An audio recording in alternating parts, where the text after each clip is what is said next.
be afraid of this, because it's the second most homicidal thing in the Antarctica Ocean. First of all, you probably didn't know this murder puppy can grow to 12 feet long, weigh over 1,300 pounds. The leopard seal got its name thanks to its black spotted coat and the ability to murk almost anything in the water. Since they're built like rubber submarines, they eat basically everything including fish, squid, and crabs. But if you watch Happy Feet, you know they save all the disrespect for penguins. They'll actually wait at the ice edge where they know penguins will jump in just so they can turn them into a hashtag. And since the leopard seal can swim 23 miles per hour, almost 4 times faster than Phelps, they're fast enough to violate basically everything. Sometimes they'll launch themselves out the water onto land just to turn a penguin into a Happy Meal. In a season, one leopard seal can erase hundreds of penguins, to the point where they'll start murking them not for food, but just for the stats. Oh, you're not safe either. They have been known to run fins. What's up, YouTube? Welcome back to our channel. How you guys doing? Hopefully you guys are doing alright, man. If you guys are brand new to the channel, man, we break down scary and creepy videos on the net, on the web, man. From YouTube videos to TikTok videos, IG reels, man, Facebook, anything weird, usual, and unexplained you can find right here on this channel. Just want to thank my supporters, man, who's tapping into the channel, subscribing, hitting that like button, man. You guys are helping us push us in the algorithm, man, so we can find more seekers.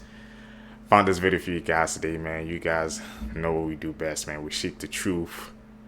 Let's check it out.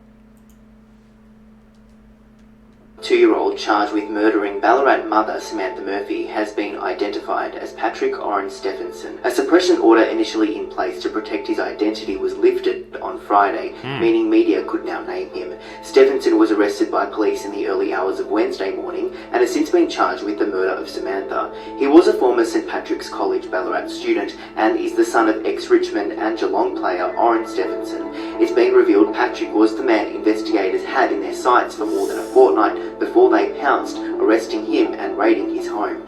He has been remanded in custody and is due to next face court in August. Police are still searching for the body of Samantha Murphy and are asking the public for assistance. The hell, man? It's a crazy case. Blood-curdling facts that you wish you never knew. Part 21. This photo shows an 8-month-old Zhao Bao who was lucky to be alive because his mother stabbed him 90 times after he bit her while she was breastfeeding. What the fuck? The world's scariest haunted house, McCamey Manor, requires you to sign a 40-page waiver and undergo a physical and mental evaluation. Really? If you manage to make it through the house, you could win $20,000. But to this day, no one has ever made it through. The little girl who voiced Ducky in The Land Before Time was shot to death by her father, who then committed suicide. Roman Emperor Nero had a boy castrated, dressed him up as a bride, and married him, all because the boy looked similar to his previous dead wife. A 46-year-old man found and attacked a 13-year-old boy because the kid was killing him too many times in a game of Call of Duty. Those are some damn freaking just disturbing facts, bro. Especially about the man and the kid with Call of Duty, bro. He took that way too far, man. You gotta freaking play a video game nowadays without somebody trying to hunt you down because you're better than it. You better than them at the game. Like, what has this world come to, man? Truly. 3 urban legends that turned out to be true. Okay. Number 1. In the 1980s, parents in Long Island terrified their children with the legend of Cropsey. He was a murderous man who lived beneath an abandoned school and would capture children. But it was later found that the old janitor of the school was still living on school grounds, and it's believed he was responsible for the disappearance of several kids, which made the legend of Cropsey true. Number 2. Charlie No Face was the terrifying legend of a featureless man who would roam the streets of Pittsburgh at night. When it was discovered that this man did exist, his name was Raymond Robinson. He was a very nice guy, and he only left his house at night as he feared his deformity would scare people. Number 3. Legend has it that an escaped asylum patient roams near the Fairfax County Bridge where countless amounts of dead rabbits have been found. There wasn't any legitimacy to this legend until a couple drove through this bridge in the 1970s only to find a man dressed as a bunny who threw an axe through their windshield before they got away. That last one, the bunny man, kind of hits hard because I've been hearing a lot of you've seen those clips before, man, but I really wasn't, I guess, a true believer until this one, man. He said he threw a freaking axe through a shield, a couple was driving, sure whatever was driving. Why they do this to the bunnies? What the heck did they do to him? These are questions we need to be asking ourselves, seekers. Like, what pushes these people to do these acts?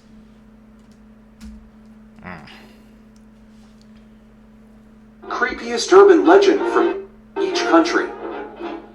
Philippines. White Lady of Belize Drive. Okay. Puerto Rico.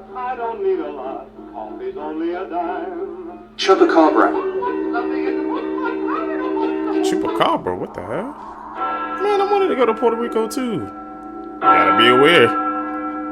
Those chupacabras, man.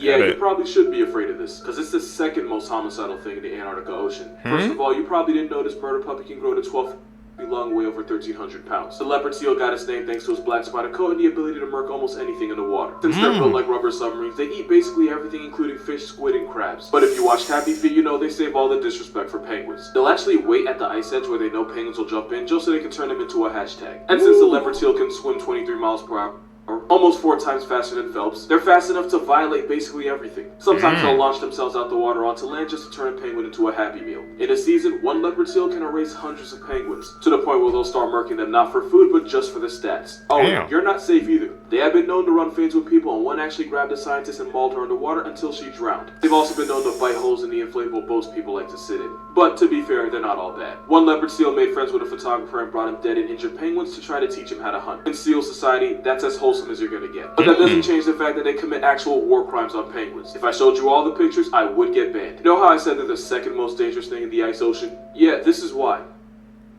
Can you guess who this good boy is right here? This is 4-year-old Yoda, and he is the canine that caught Danilo Cavalcante today. Now I'm going to show you pictures of Yoda getting him, but I'm going to give you a trigger warning first because some of the photos are a little bit graphic. So if you don't want to see, keep on scrolling.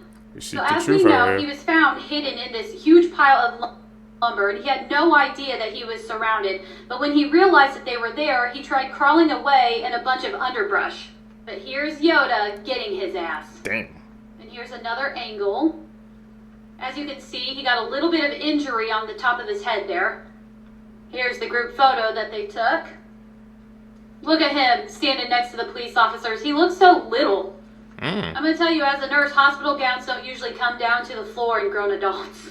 Anyway, here's his new mugshot. Oh my god. He looks a lot different than the first mugshot we saw. Well, I hope he enjoys his life behind bars. Got a little update for you guys. If you've been following the case of the 3 men from Kansas City, Missouri who were found deceased in this backyard of their friend Jordan Willis's home that he was renting, it appears that Jordan is moving out. Now, if you don't know this case, here's a quick recap. These 3 men went over to the home of Jordan Willis on Sunday night to watch the Chiefs game.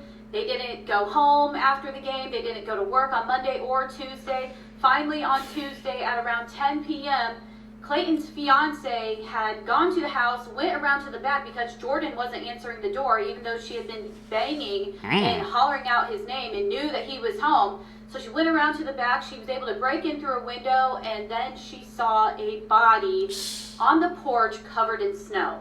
She called police, and after they arrived, they found 2 more bodies. Jordan apparently has no clue what happened and told people they must have just froze to death. This is after he had been ignoring everybody's calls and texts for the past 2 days, asking if he had any idea where the guys were.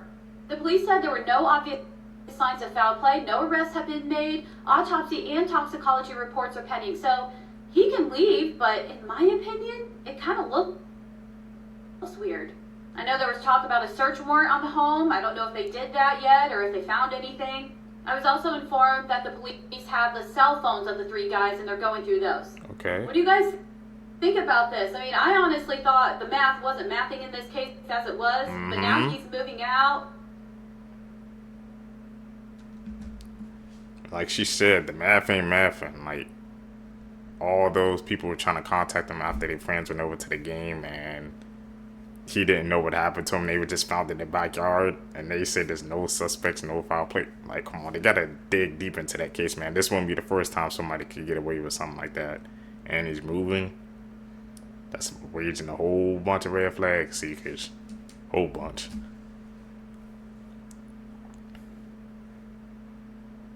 Got it. Gotta call it out like I see it, man. But you're gonna do some edits, man. At least make it good.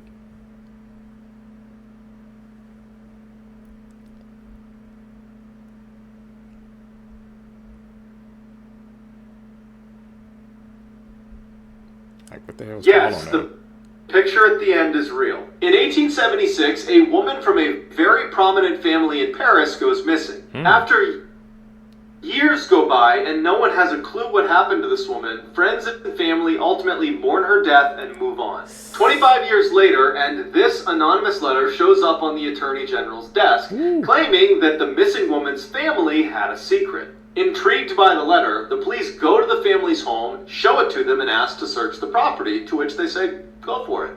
Okay. They search, they don't find anything, but on the way out, they notice something very peculiar. At the end of some stairs was a door that was padlocked shut. When the family refused to open it, the police break it down and make a horrifying discovery. Cowering on a rotten straw mattress in a pitch-black room was the missing woman, now 50 years old and extremely malnourished. Her mother had imprisoned her there after they had fought over her boyfriend. And she had not seen sunlight or another human being in 25 years. What the How could your own like blood do that to you? 50. It's like she turned 50 years old because they had kept her in there for 25 years, man. Can't even imagine like being that long without human contact, without seeing the sun, just being out in the world in the open. What she had to go through, man. Tap in with us, man. You're gonna learn these cases with us. This is one of the craziest urban legends I've ever heard. It ended up being true. So almost 100 years ago, there was an aquarium in Australia that had a giant tiger shark on display. And the legend goes that one day, in front of like groups of families, the shark threw up a human arm. What the? And not only is that true, but it opened a murder investigation. Also, this week's episode is all about Australian true urban legends, so make sure you listen. Okay. So after the shark threw up the human arm, the police had to figure out whose it was and why it was in the shark's belly. Well, the first thing the police noticed was the arm was cut cleanly, not jagged like it was from a shark bite. Meaning that the arm was intentionally cut. So now it's clear that this was a murder, but whose arm is it? Well, one thing they noticed is that the arm has two boxers in a fighting stance tattooed on it. So they end up writing about that in the paper, and one guy who was reading it goes, hey, that sounds like my brother's tattoo. What? His brother was a man named Jim Smith, and he was involved in the seedy underbelly of Sydney society. Jimmy ran insurance fraud scams in Sydney, and he was just involved with a lot of bad people. And the last person he was seen with was one of Sydney's most notorious criminals. Damn. This story has a lot of twists, including how was he involved with the last guy he was seen with. And there's a lot of fun Australian urban legends, like the story of the Button Man, so make sure you check out this week's episode. Most Scary Urban Legends, Crazy. Part 6. This is Krasu. She's a Thailand legend. She's a female spirit who wanders the fields at night. At first you would just see her face, until you look down and she has no body, and just her internal organs. Her guts are usually covered with fresh red blood. Her face appears to look somewhat like a vampire's. She has very sharp teeth, and sometimes has a blue halo around her head. She is always hungry for meat, whether that be animal meat or human meat. Before she goes hunting, she hides her headless body somewhere safe, and she needs to come back to it before sunrise. And then she becomes a normal person again for the day with no differences from anybody else. One of her origins was that she was a princess who was forced to marry a high-ranked Seminese member who killed her people in battle. But she loved somebody else and was caught with them by the Seminese member. She was then sentenced to be burned alive. She then asked the witch for help, who summoned a spell on her immune to fire. But the spell worked too late, and everything was burned besides her internal organs and head. Ooh. It's a crazy legend. We're going to have to check that out, Seekers. Krasu?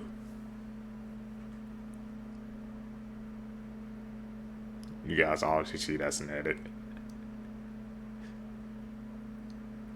This is why you should never open your door for strangers. Okay. In 2013, a woman let her dog out to use the bathroom one more time before bed. After only a few minutes, she starts hearing scratching on her door, which is typically the sound her dog makes when he's ready to come in. But it just seemed way too soon for him to be done being outside. So she decides to look through the peephole to make sure it really is her dog. But what she sees is terrifying. A deranged-looking man is right outside her door, staring intently at her door handle, waiting for it to turn open.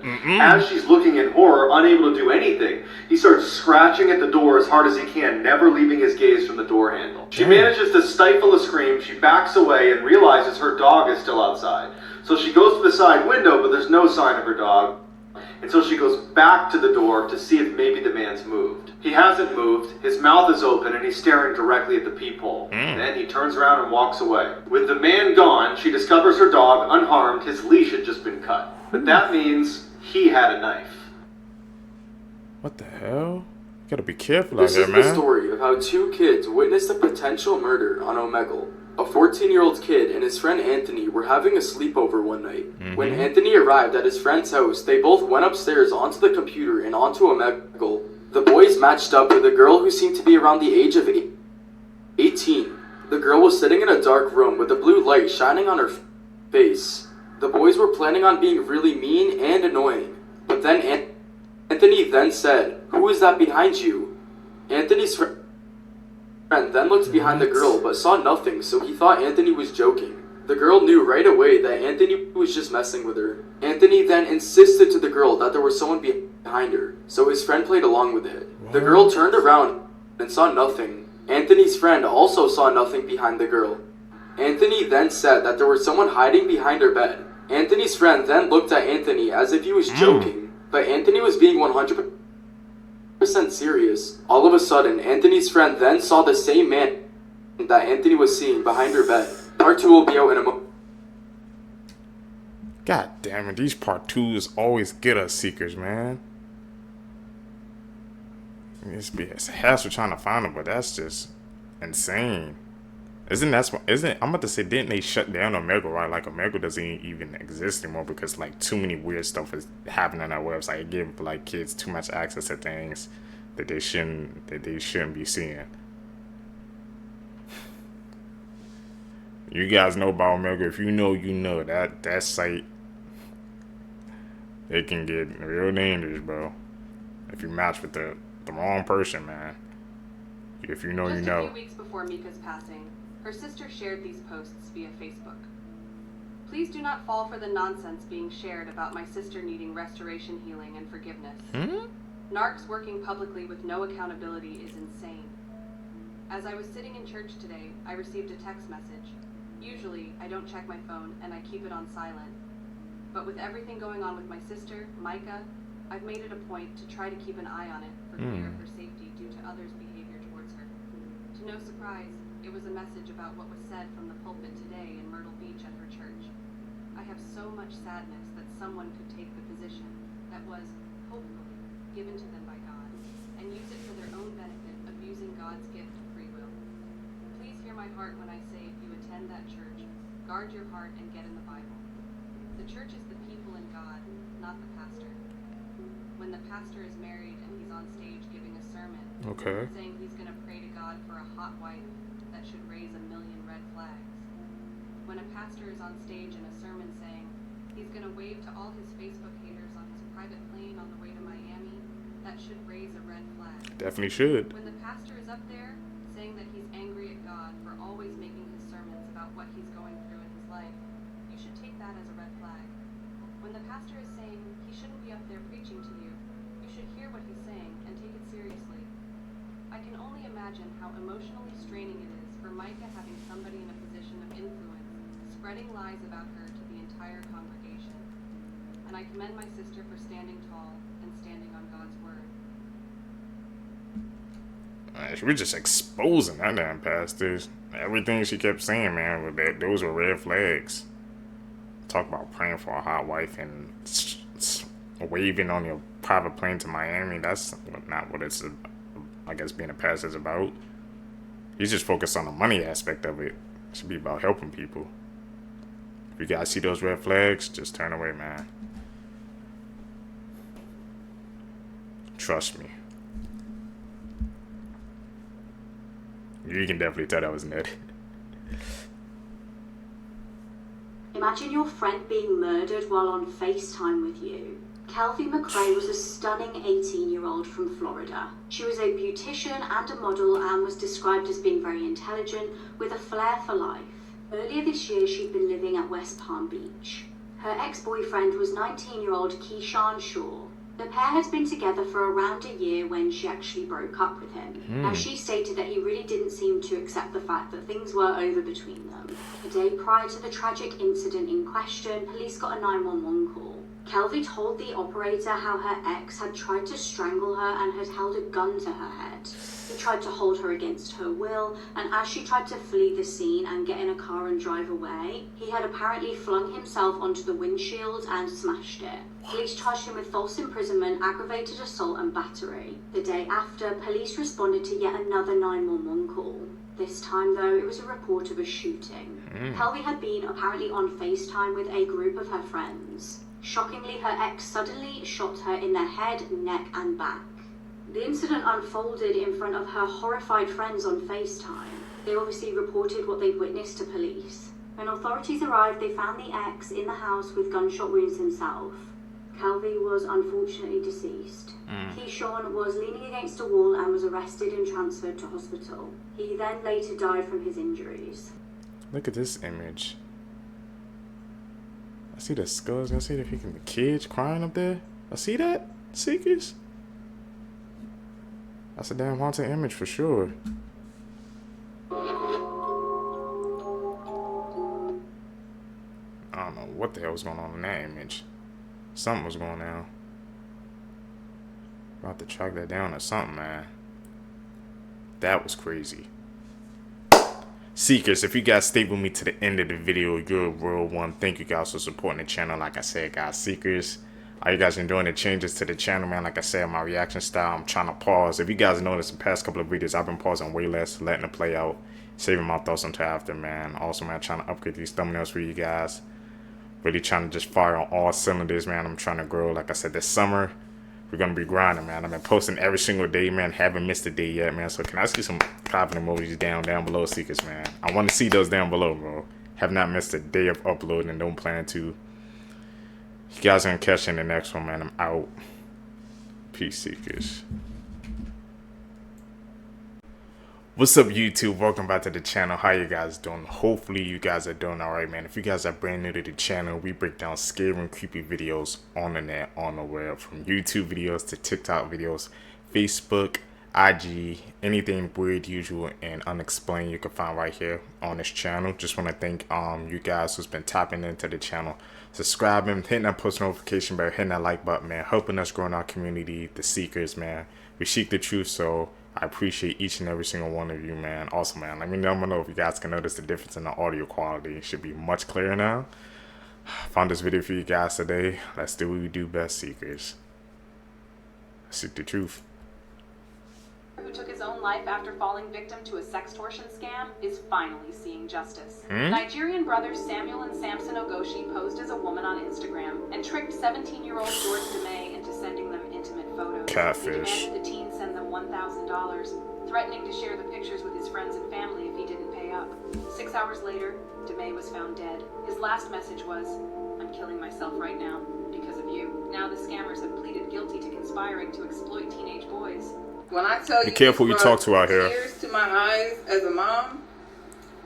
This brought tears to my eyes. Okay, this is Matthew and Savannah, baby Fabian. If most of y'all know the Savannah photo case, 18-year-old pregnant girl from Texas.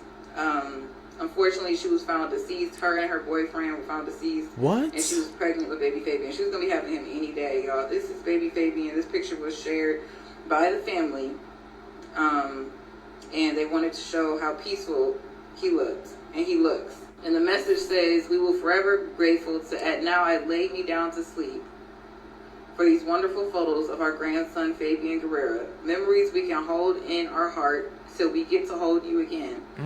You are now an angel with mommy and daddy in heaven. So the day we see Matthew, Savannah, and baby Fabian again, You will all be forever in our hearts. I know all three are looking down on us as a family in heaven.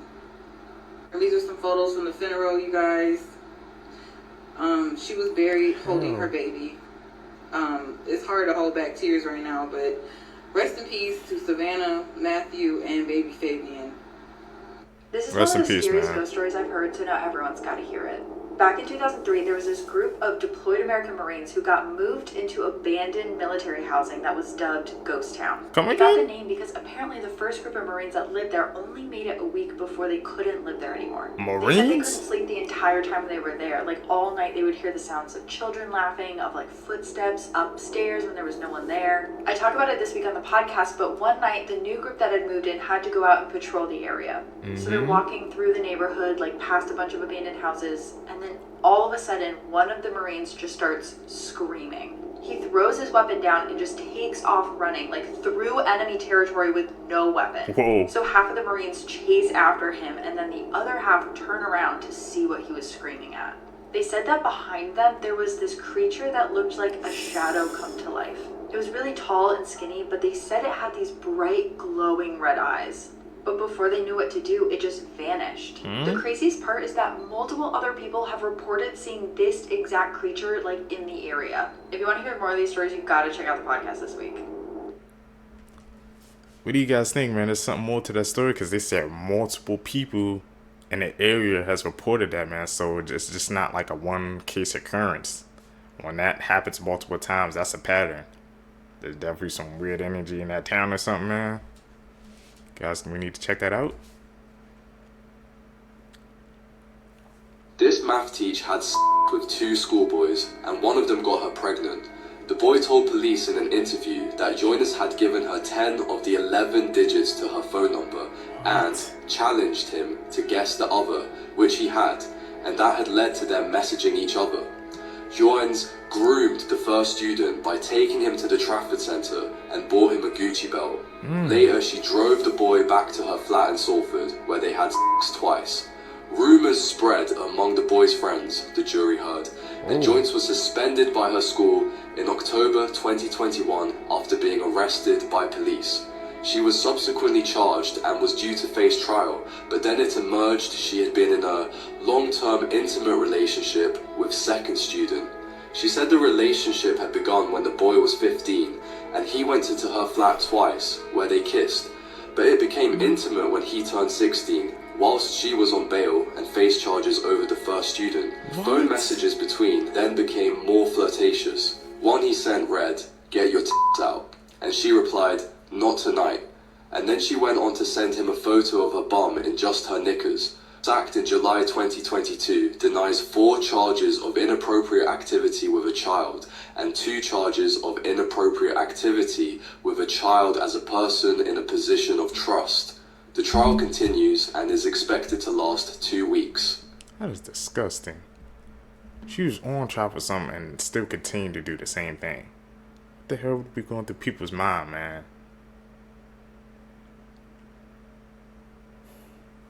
She was a teacher too, bro.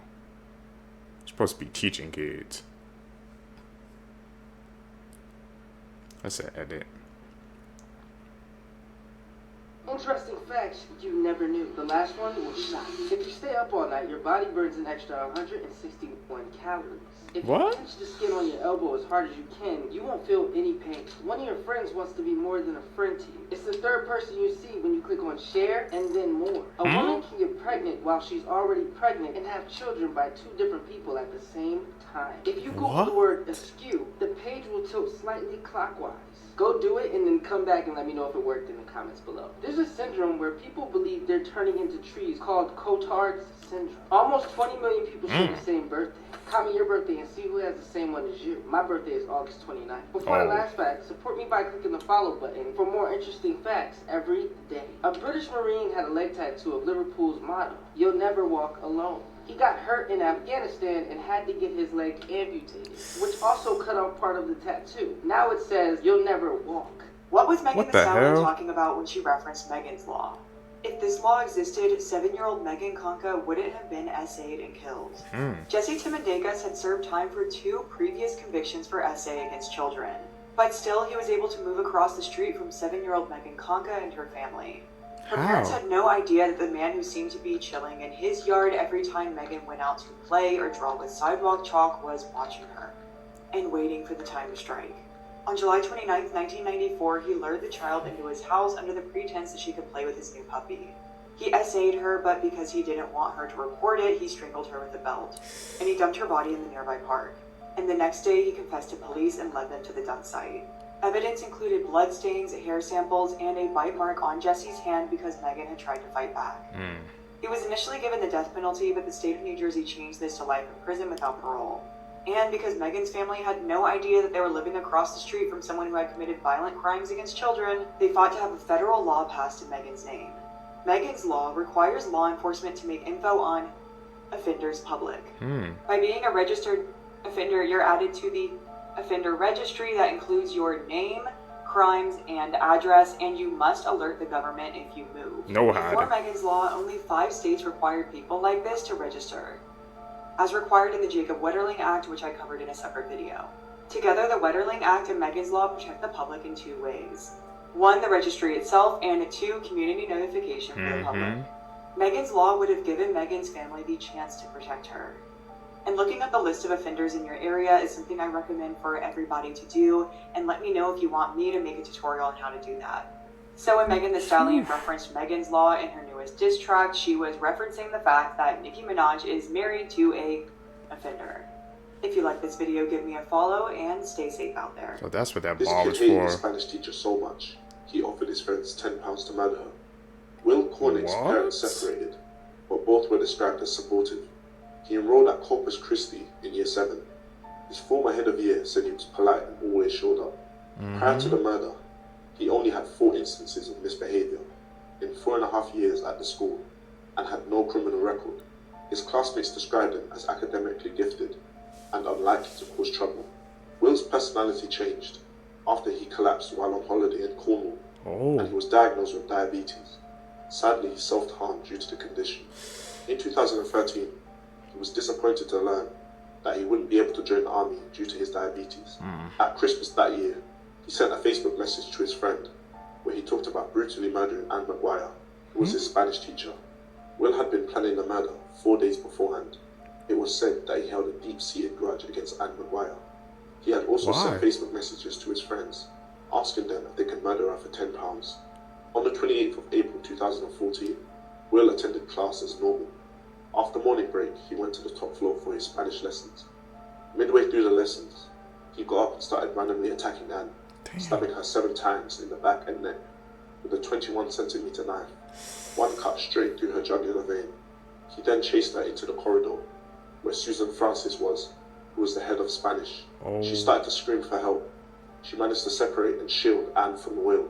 Susan managed to put Anne in a room by herself and held the door closed to keep Will away from her. She was also pregnant at the time. Will then returned to class and told a friend that it was a shame that he had not killed Anne there and there. Will had brought a bottle of whiskey to celebrate, and he admitted that he was going to kill 2 more teachers. He was sentenced to life in prison with a minimum of 20 years. It's like after he just got done, he turned to a different person. It just switched. It's crazy to see how a person could just turn like that.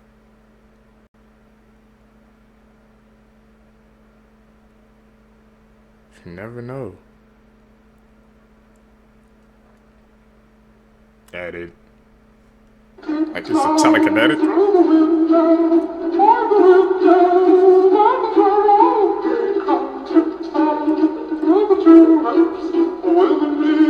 What? Congratulations, you once again made it to criminal TikTok, and these chemicals, when combined, will create deadly results. Remember to tag a friend below so they don't accidentally combine these chemicals and use them on someone that they don't like. Alright, the first one, I'm sure everyone knows this, but if you mix these 2 common household ingredients, bleach and ammonia, for example, while cleaning a toilet, you know what this does? Creates mustard gas. But if you didn't already know this, if you combine bleach with someone's dog's piss, that shit might make chlorine gas. Obviously not a lot, but if the dog pisses a lot, or it's in an enclosed space, This'll fucking cause some serious shit. Next up, if you accidentally mix hydrogen peroxide and then mix that with vinegar at the right concentrations, that creates something called peracetic acid. I don't even know what the fuck that is, but it sounds dangerous. Remember not to accidentally throw that on someone you don't like. And last but not least, there's a reason why you never mix bleach with rubbing alcohol. Okay? The reason is it creates chloroform, the shit that knocks you out and fucking kills you after. Remember, do not use any of these and stay safe. Have you ever heard of Leonardo crazy. Cianciulli, or the soap maker of Correggio? Sorry if I butchered that. At the turn of the 20th century, Leonardo had 17 pregnancies in total. Out of those 17 pregnancies, she lost 3 children to miscarriage and 10 died very young. Leonardo was very protective of her 4 remaining children, especially her oldest son, who was her favorite, Giuseppe.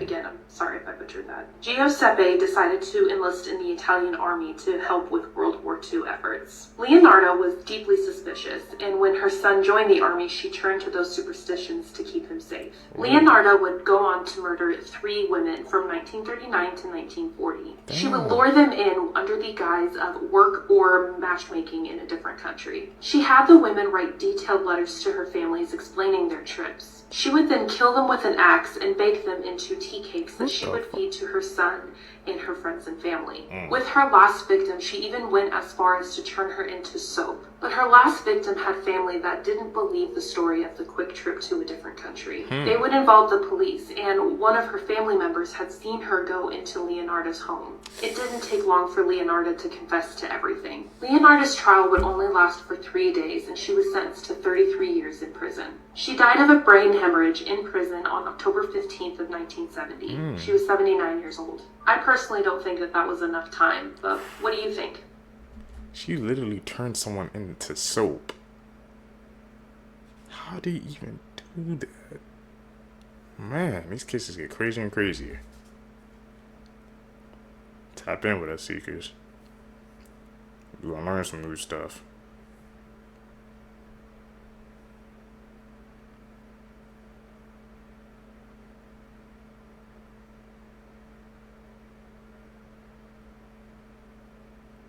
The car was This girl killed her mum and then texted a photo of her body to her dad. In 2013, Rachel Hudson and her family were supposed to be celebrating Thanksgiving at their home in Virginia. However, the holiday would take a horrendously sinister turn. Rachel's mum was terminally ill 58-year-old Susan Lee. Rachel had been her mum's carer since she was just 9 years old. Young. On the evening in question, Rachel and her dad got into an argument. When her dad left the house the next day to make the most of the Black Friday sales, Rachel did something unthinkable. She took a weapon out of the wardrobe and loaded it. She apparently thought about unaliving herself at this point, but she didn't want to put her mum through the trauma of finding her body. She then walked into the room where her mum was and said, "I'm sorry, this is what has to happen." Her mum apparently told her, "You're crazy," and this is the point where Rachel killed her mum. When she texted her dad to break the news to him, he obviously didn't believe what she was saying. She then took a photo of her mum's body and texted it over to her dad. Rachel was sentenced initially to 50 years in prison, but this was reduced to 18 years because of an apparent undiagnosed mental illness. Interview with People magazine, Gypsy Rose and Dark her case. husband Ryan Anderson are sharing their love story. The couple got married in a prison ceremony in July 2022, but up until this point we hadn't really known the details of how they met. But shortly before she was released, both Gypsy and Ryan spoke with People magazine and shared some more details of their love story. Ryan Anderson is a 37-year-old special education teacher originally from Gypsy's home state of Louisiana. Okay. He told People that they first met back in 2020 when he decided to take a chance and write to her. He said, "It was when Tiger King was really popular. My coworker at the time said, 'I want to write to Tiger King.' And I said, 'I'll tell you what, if you write to him, I'll write to Gypsy Rose Blanchard.'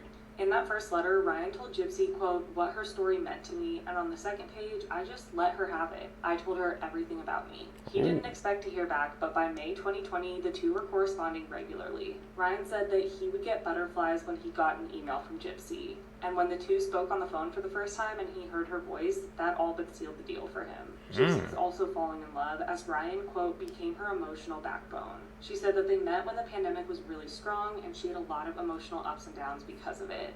She said, Ryan has seen me through some really good times, some really hard times. I would say that he is probably the most compassionate soul that I've ever met and the most patient. She said, I could be a lot to handle. I could be an emotional handful, but he is so patient with her. Because of restrictions thanks to the pandemic, they didn't meet in person until July 2021. Ooh. But they continued to get closer, and according to the interview with People, Ryan became so in tune with Gypsy's emotions that he could tell how she was feeling as soon as she picked up the phone.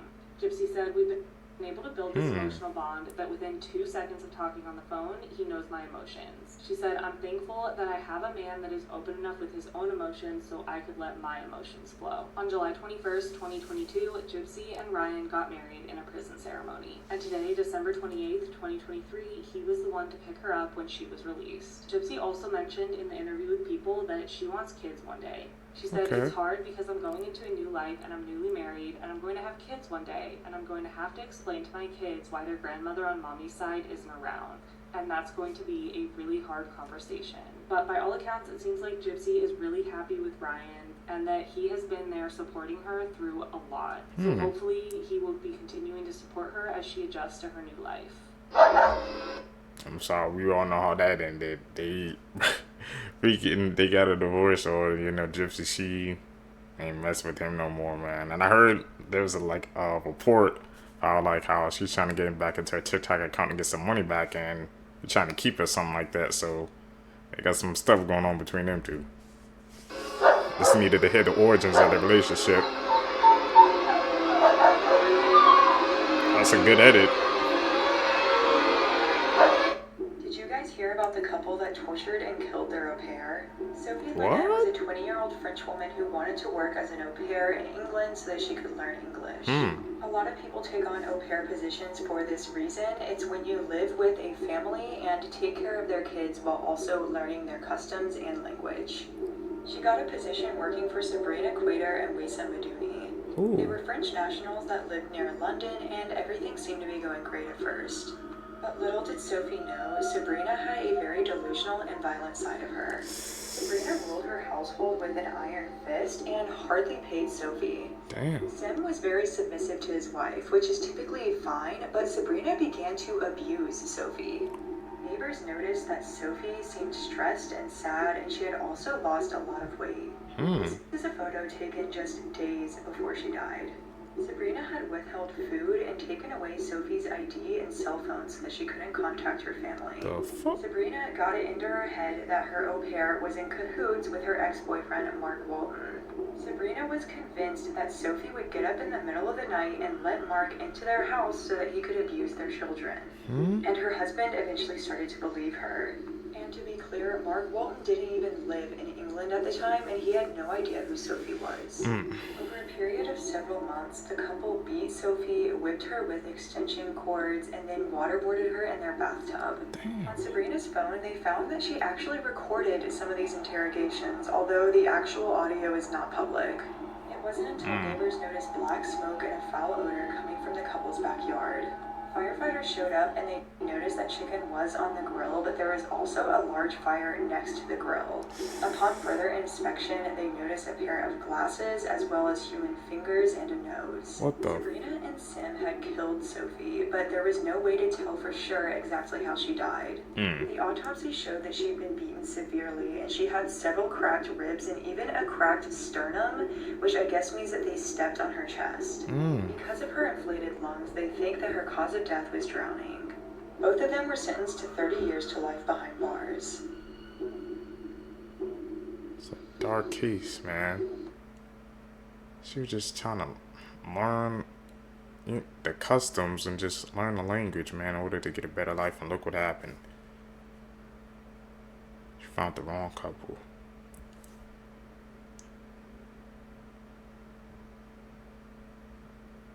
That's an edit.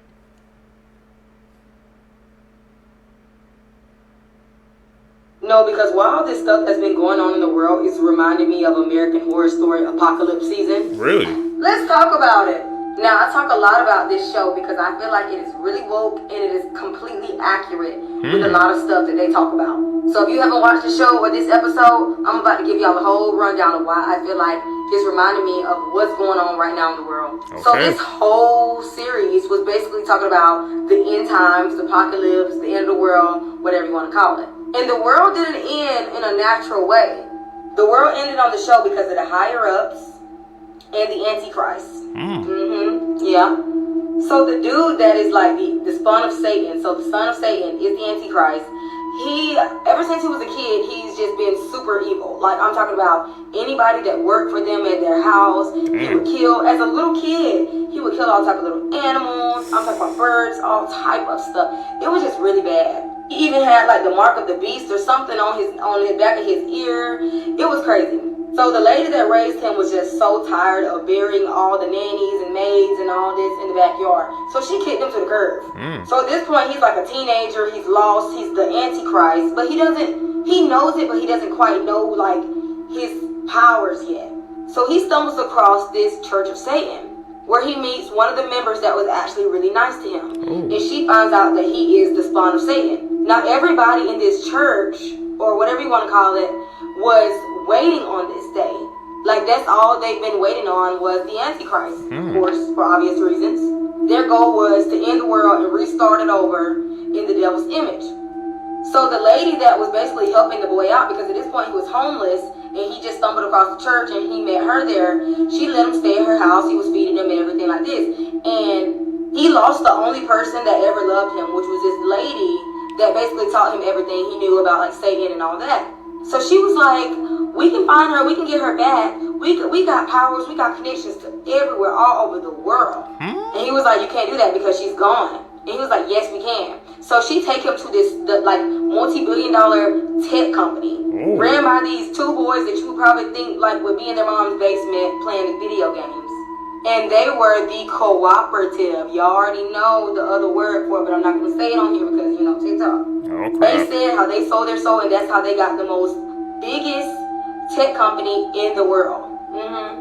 And those two boys that ran that tech company helped the Antichrist in the world. So the only people that were saved were the people that was in the cooperative and the super rich people that could afford underground bunkers.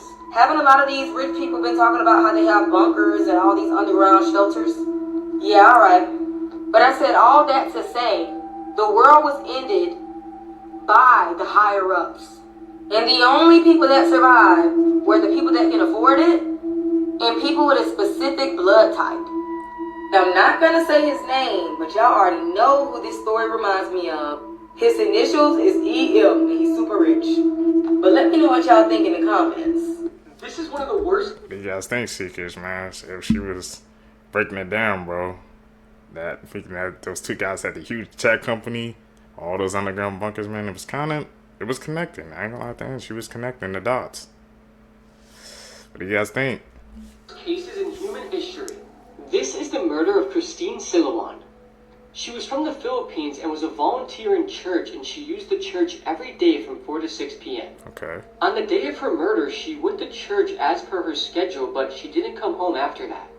Her parents then started to worry, and they began searching for her with their neighbors. And what they found is absolutely horrid. They found her body in a farm where half her face was sliced like a piece of pizza, and her face was literally skinned down to her skull. Also, her brain was completely destroyed by acid. The police then started investigating, and they checked the cameras and found out that she was with a guy. The people started protesting about this case, and the case was then given to special officers. They had a lot of pressure on this. A week before this happened, she broke up with her boyfriend, so the police took him into custody. And he was proving that he was at home all day when she was murdered, but officers were completely tired of this case, and they then sentenced him as the murderer. But after a few months, a thief was caught in a store where he confessed that he murdered and raped Christine. He said he started talking to her on Facebook with a fake account and was using fake photos of another guy that was pretty good looking. Another catfish. Christine fell for the guy, and she assumed that he was about 20 years old, and they started texting daily. One day, they both decided to meet up at 6 p.m. near the church she went to. But upon arriving, Christine noticed that this was not the guy she was talking to, and he was around 40-ish years old. She then refused to talk to him and tried to go back, but he held her hands extremely forcefully, He then took her far away from town and raped her repeatedly and put iron rods inside her personal organs. What the? He then cut her face in half and then skinned her whole head down to the skull. And to make it even worse, he put acid inside of her head.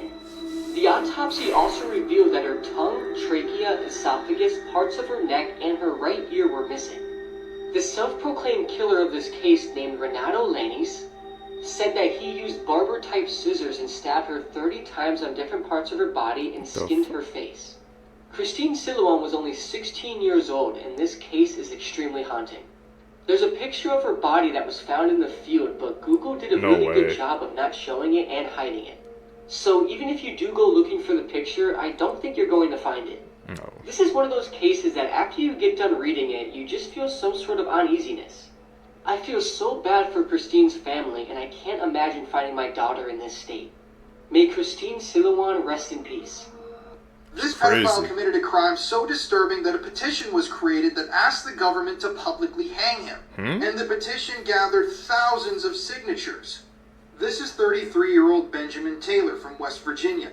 And in 2016, he would commit one of the most sickening crimes I've ever read about. Back in 2016, Benjamin was living with his girlfriend, a woman named Amanda Adkins. At the time, Amanda had recently given birth only 9 months ago to her baby daughter, Emily. Emily was a beautiful young girl. And I want to warn you all right now, the details that we're about to discuss are some of the most disturbing I've ever covered. So in October of 2016, Benjamin had only been living with his girlfriend Amanda for about a month. And on the morning of Emily's death at around 4:30 a.m., Amanda woke up and went downstairs to search for her baby. When she went downstairs, she saw Benjamin Taylor with his pants unzipped sitting in the dark. Amanda then noticed that her 9-month-old daughter's limp body was lying nearby on a pile of sheets and laundry. Amanda screamed at Benjamin and grabbed her daughter's lifeless body, but he remained silent and stared at the ground. The details of what had just happened down there are disturbing. Local authorities would call this the worst assault that they had seen in decades. Damn. You see, Benjamin and Emily were covered in the infant's blood. After the child's body was examined, the authorities were able to determine that she had been assaulted by an adult male multiple times. The infant child was also bleeding extensively and had suffered head trauma. What the? Emily had a fractured skull and brain hemorrhaging. Authorities believe that Emily may have been shaken violently, or even thrown to the ground or slammed against a hard object. When police arrived at the scene, Benjamin Taylor was observed trying to wipe something off of his groin. That was eventually determined to be Emily's blood. He also told authorities that he remembered taking the baby to the basement, but that he blacked out after that. You see, he had been smoking and drinking the night before, and that was his excuse. Thankfully, Benjamin was convicted of all charges and sentenced to life in prison without mercy, as you can see right here. But for some people, that just wasn't enough. And like I said at the beginning of this video, a petition was created which asked the government to publicly hang Benjamin. And this petition, before it was shut down, gathered over 50,000 signatures. 50K? I mean, this truly is one of the worst things that I've ever covered here on my TikTok. And personally, I don't think that life in prison is enough for this guy. I mean, the pain that poor Emily went through before she was eventually killed is just heartbreaking on every single level. It is. And I just hope and pray that the other prisoners that are in there with Benjamin find out or already have found out exactly what he did to land himself in there. If you want to hear more true crime stories, listen to the podcast Murder in America that I co-host with my wife, Courtney. It's available on all streaming platforms. If they find out what he did, that's probably going to be for him, man, because we've been hearing stories, man. We covered it on here, man. How when other prisoners, when they find out what you did, if it ain't something they like, it's over for you. That's a dark, dark, dark case. Man. If you guys stay with me to the end of the video, you're a true seeker seeking the truth. I really appreciate the support, man. Like I said, tell me down below, man, if you guys can hear the change in the audio quality, man. Like I said, it should be very much clearer. So, like I said, I'm always trying to upgrade the channel for you guys. You guys been seeing the thumbnails, man. I'm really trying to grow our community together. So, I would really appreciate the support by hitting that like button, subscribing, hitting that post notification bells, man. Also, man, tell me what I can do to make the channel better. I'm always open to criticisms, man. I'm still like a small channel growing and learning, so I gotta learn, man. And guys, gonna catch you in the next one. I'm out. Peace, seekers.